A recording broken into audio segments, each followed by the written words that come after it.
नमस्कार, वीडियो देखने के लिए धन्यवाद। अगर आपको वीडियो अच्छा लगे तो लाइक करिएगा, शेयर करिएगा और चैनल को सब्सक्राइब कर लीजिएगा। My name is Deepak, I am a public health researcher and director of projects at one of the most successful research organisation in India. आज के वीडियो में हम बात करने वाले हैं सोशियोपैथ्स। तो क्या आपको लगता है कि सोशियोपैथ्स हमारी सोसाइटी में फ्रीली रह सकते हैं? तो उस पर बात। सोशियोपैथ्स हमारी नज़र में जो बात है वो हम क्या सोचते हैं कि रूथलेस क्रिमिनल्स होंगे, मर्डरर्स होंगे जिनको हम सोशियोपैथ कहते हैं। लेकिन आपको पता होगा कि सारे सोशियोपैथ्स जो है वो जेलों में नहीं रहते हैं। वो हमारे कलीग्स हो सकते हैं, हमारे नेबर हो सकते हैं, लवर हो सकता है, पार्टनर हो सकता है, फैमिली मेंबर हो सकता है। तो सोशियोपैथ होता कौन है? तो जो सोशियोपैथ हैं they are hungry for power, जिनको पावर चाहिए, किसी भी कंडीशन में पावर चाहिए और उससे किसी को नुकसान हो उन्हें कोई फर्क नहीं पड़ता, किसी को हर्ट हो उन्हें कोई फर्क नहीं पड़ता है और गिल्ट कभी फील होता ही नहीं है। सेंस ही नहीं आता है कि हमने कुछ गलत किया है। उनकी नजर में जो सही है वह सही है जब तक कि वो आगे बढ़ते चले और सोसाइटी से तो कोई लेना देना ही नहीं है। और एक बहुत अच्छी इंटरेस्टिंग बात होती है इनके बारे में, सोशियोपैथ्स के बारे में, वो है कि कई सारे ऐसे सोशियोपैथ्स हो सकते हैं जो हाईली प्रोडक्टिव हो हमारी सोसाइटी में और हमें पता ही नहीं चले कि सोशियोपैथ हैं वो। तो अब हम बात करते हैं सोशियोपैथ्स के ट्रेट्स क्या क्या होते हैं। तो जहाँ तक ट्रेट्स की बात आती है सोशियोपैथ के, तो पहला जो निकल के आता है वो ये हो सकता है कि सोशियोपैथ्स जो है एक्सट्रीमली करिज्मेटिक हो सकते हैं और कभी भी नर्वस नहीं होते हैं। कहीं भी उनको बात करनी हो,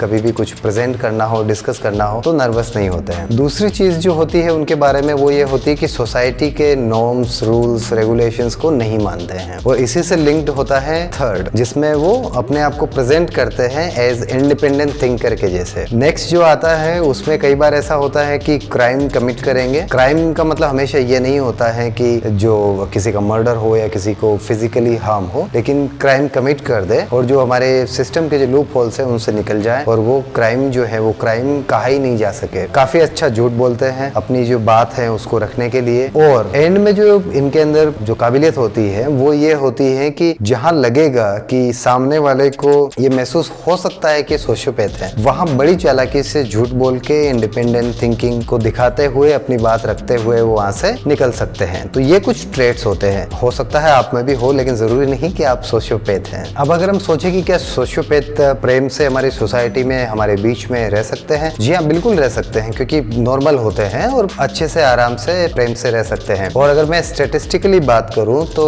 ऐसा कोई इंसान नहीं होगा दुनिया में जिसने लाइफ में किसी टाइम पॉइंट पे किसी सोशियोपैथ के साथ इंटरेक्ट नहीं किया होगा, बात नहीं करी होगी या कोई डिस्कशन नहीं किया होगा। लेकिन इसके बारे में ज्यादा स्टडीज अभी अवेलेबल नहीं है। तो सोशियोपैथ्स को लोग ऐसे ही समझते हैं कि ये कोई एविल है, कोई दुश्मन है, कोई राक्षस है जो सोसाइटी को खराब कर रहे हैं, लेकिन ऐसा है नहीं। काफी ज्यादा रिसर्च की जरूरत है और ज्यादा इसको अच्छे से समझने के लिए, डीप साइकी को समझने के लिए और इसके क्या क्या तरीके से इससे बचा जा सकता है, ट्रीटमेंट क्या अवेलेबल है अगर किसी को हम जानते हैं जिसमें इस तरह की बातें हैं, तो इसके बारे में रिसर्च की जरूरत है। होप कि यू लाइक दिस वीडियो। अगर आपको वीडियो पसंद आया है तो प्लीज लाइक करिए, शेयर करिए, चैनल को सब्सक्राइब करिए और इसके बारे में ज्यादा जानना है तो हमेशा की तरह जैसा मैं कहता हूँ, आप कमेंट बॉक्स में कमेंट डालिए। I will try and respond to all of the comments. अगर कोई स्पेसिफिक क्वेरी है, अगर आपका कोई क्वेश्चन है तो आप मुझे ईमेल करिए और मैं कोशिश करूंगा कि मैं आपको ईमेल पे उसका रिप्लाई शेयर करूं। Thank you very much. Please take care. Bye bye.